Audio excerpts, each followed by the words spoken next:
শীতের কালারফুল সবজি দিয়ে চটচটি রান্না করব। এখানে লাল, সবুজ, সাদা সব ধরনের সবজি নিয়েছি। দেখতে যেমন সুন্দর লাগবে, খেতেও তেমন মজা লাগবে। এখানে নিয়েছি আলু, বেগুন, টমেটো, সিম, ফুলকপি, মানে সব ধরনের সবজি নিয়েছি। আসলে বলে শেষ করা যাবে না। যা যা আছে শীতের সবজি সবগুলো নিয়েছি। এখানে দেখলেই বোঝা যাচ্ছে যে সব কিছু নিয়েছি। গাজর নিয়েছি এখানে, মানে কালার হওয়ার জন্য টমেটো এবং গাজর দিয়েছি। দেখতে অনেক সুন্দর লাগবে এবং খেতে টকটক লাগবে, আবার মিষ্টি মিষ্টি।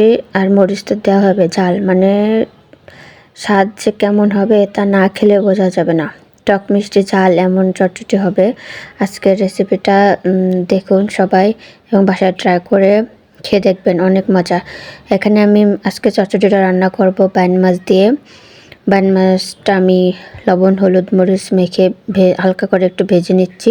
সাথে কিছু কাঁচামরিচ ভেজে নিয়েছি। এখন কড়াইয়ের ভিতরে তেল দিয়ে আমি এখানে ফোড়ন দিব। ফোড়ন দিচ্ছি যে শুকনো মরিচ, তেজপাতা, রাঁধুনি, জিরা সব কিছু ফোড়ন দিয়ে এখন আমি একটু পেঁয়াজ কুচি দিয়ে দিচ্ছি। পেঁয়াজ কুচিটা হালকা করে ভেজে নেব, নিয়ে সবজিগুলো দিয়ে দেব।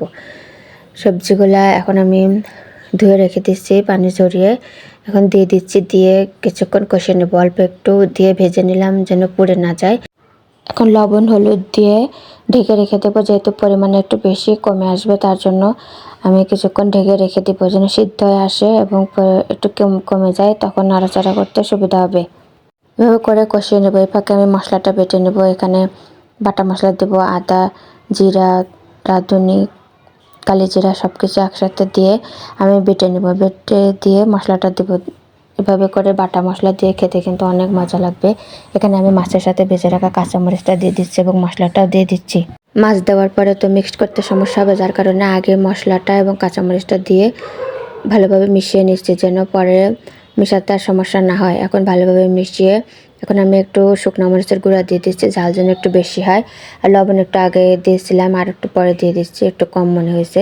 এখন আমি ভেজে রাখা মাছগুলো দিয়ে দিচ্ছি এবং মাছের সাথে হালকা একটু পানি দিয়ে দিচ্ছি। সিদ্ধ হয়ে আসছে, তাও একটু মাখা মাখা করার জন্য হালকা একটু পানি দিয়ে দিলাম। দিয়ে এভাবে করে কিছুক্ষণ জাল করে নেব এবং ঘন হয়ে আসা পর্যন্ত ওয়েট করব। কিছুক্ষণ ঢেকে রেখে দিয়ে এখন আমি নামিয়ে নেব।